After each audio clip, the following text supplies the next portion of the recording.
तो पिछले पार्ट में हमने देखा था कि मुयान ने अपनी लॉयल्टी को साबित कर दिया था। असल में हुआ कुछ नहीं था, बस एक दूसरे पवेलियन का लड़का मुयान को 3 गुना ज्यादा पैसे देने को तैयार था क्योंकि उसे मुयान की पावर पसंद आई थी। लेकिन मुयान कह देता है कि नहीं, बाओ ने मेरी जान बचाई थी, मैं उसे छोड़कर नहीं जा सकता, मैं यहीं पर काम करूंगा। अब ये चीज देखकर बाओ बहुत ज्यादा शॉक थी, लेकिन उसे भी भरोसा हो गया था कि मुयान एक विश्वास करने लायक आदमी है। वो मुयान से कहती है कि अब तुम मेरे बॉडीगार्ड हो, तुम मेरे साथ रह सकती हो।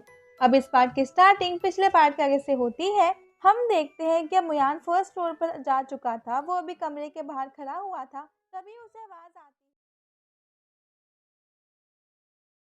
तुम्हें शर्माने की जरूरत नहीं है, तुम अंदर आ सकते हो। इसके बाद मुयान अंदर आ गया था। वैसे वो कह रहा था कि मैं तो एक बॉडीगार्ड हूँ, आप अपने पर्सनल कमरे में मुझे क्यों बुला रही हो। वैसे अब अंदर आकर वो देखता है कि बाओ तो वहाँ नहा रही है। उसने कुछ नहीं देखा था, लेकिन वो कह रहा था कि मैं तो आपका गार्ड हूँ, आप ऐसे वैसे पर्सनल काम मुझसे नहीं करा सकती हो।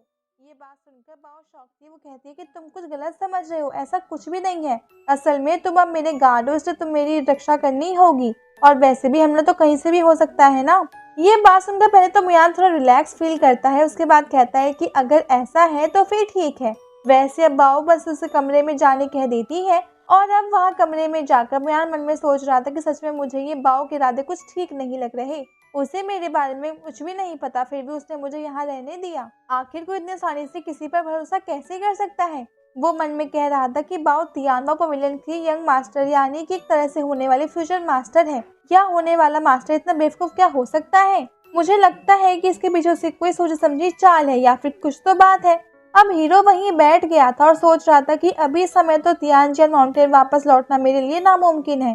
साथ ही वो ये भी सोचकर परेशान था कि अगर वो यहाँ से लौट जाता है तो इस चीज से बस तियानजिन माउंटेन पर उसके दुश्मनों का हमला करना स्टार्ट हो जाएगा, और अब तो उसके दुश्मन थोड़े और बढ़ गए हैं, जिस चीज से तियानजिन माउंटेन खतरे में भी आ सकता है। क्योंकि अभी तो सभी को यही लगता है कि मुयान मर चुका है, इसलिए उन्हें अभी तियानजिन माउंटेन से कोई फर्क नहीं पड़ता। मगर मुयान को जिंदा देखकर वो लोग फिर से गुस्सा होकर हमला करना स्टार्ट कर देंगे। वैसे वो अभी ये भी सोच रहा था कि वो 3000 वर्ल्ड में है, और बाओ को तो यहाँ की बहुत इन्फॉर्मेशन है, इसीलिए अगर वो चाहे तो सभी लोग जो जो मिसिंग है उनकी इन्फॉर्मेशन निकलवा सकता है।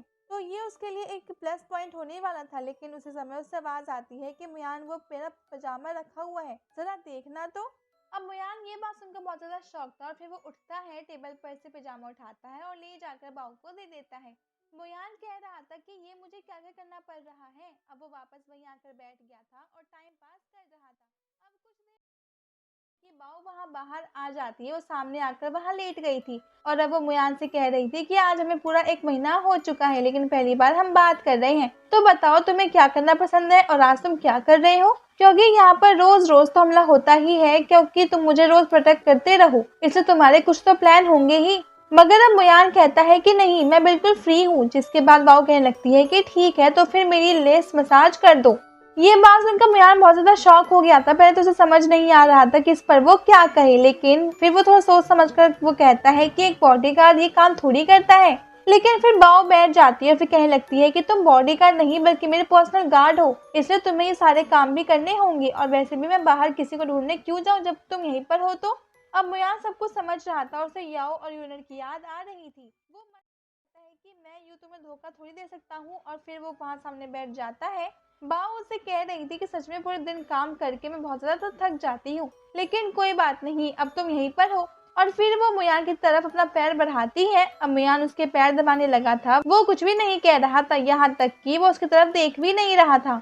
ये चीज देखकर बाओ बहुत ज्यादा शॉक थी। वो मन में कहती है कि लड़का सच में स्टेबल है। लेकिन इसके बाद अब अपना थोड़ा लेवल बढ़ा देती है और आगे बढ़ जाती है। लेकिन मुयान को अंदर ही अंदर थोड़ा सा गुस्सा आ रहा था। वो कहता है कि बस बहुत हुआ, अब सच सच बताओ, तुम ये सब मुझे टेस्ट करने के लिए कर रही हो ना। तुम सिर्फ चेक करना चाहती हो कि मुझ पर भरोसा किया जा सकता है कि नहीं। अब ये सुनकर बाओ शॉक थी, और अब वो तुरंत पीछे हो गई थी। वो मन में सोचती है कि हाँ, कि ये उस तरह का लड़का नहीं है।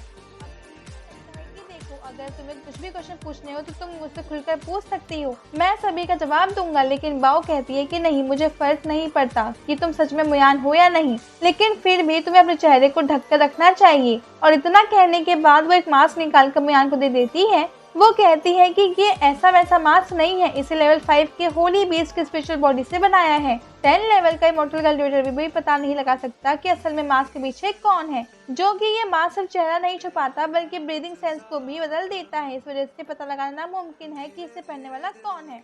अब मास्क की तारीफ सुनकर मुयान मास्क ले लेता है। वो तुरंत ही कहता है कि इसका मतलब तुम्हें पहले से पता था कि मैं कौन हूँ। तो इस चीज पर बाओ कहती है कि हाँ। जिसके बाद मुयान कहने लगता है कि तुम्हें मेरी मदद नहीं करनी चाहिए क्योंकि मेरे होने से तुम्हें ही प्रॉब्लम क्रिएट होगी, सभी पवेलियन तुम्हारे खिलाफ हो जाएंगी। लेकिन बाओ कहती है कि मुझे उनसे डर नहीं लगता। इसके बाद मुयान उनसे थैंक यू कहता है, लेकिन बाओ कहती है कि तुम्हें थैंक यू कहने की भी कोई जरूरत नहीं है, ये मैं इसलिए कर रही हूँ क्योंकि अब तुम यहीं पर रहने वाले हो। मुयान कहता है कि ठीक है, मगर इसके बाद वो और कुछ भी बता रही थी और मुयान से कह रही थी कि अब आगे जाकर तुम्हें थोड़ा सा कोऑपरेट करना होगा क्योंकि हम दूसरे आइलैंड और दूसरे पवेलियन के लोगों से मिलने वाले हैं। वैसे तो ठीक है, जो ज्यादा एटीट्यूड दिखाता है उसे उतना एटीट्यूड दिखाना चाहिए। इस चक्कर में एटीट्यूड में कोई गलती मत करना क्योंकि अब हम बहुत पावरफुल फोर्सेस से मिलने वाले हैं। हमारा तियानबा पवेलियन सबसे ज्यादा ताकतवर नहीं है, इस वजह से मैं थोड़ा देखकर और संभल कर चलना पड़ता है। मोयान कहता है कि ठीक है, मैं सबका ध्यान रखूंगा और इसके बाद ये पार्ट यहीं पे खत्म हो जाता है। अब अगर आपको वीडियो अच्छी लगी प्लीज लाइक कर दीजिएगा और चैनल सब्सक्राइब कर लीजिएगा। अब मिलते हैं आप सब, तब तक के लिए bye bye guys and take care.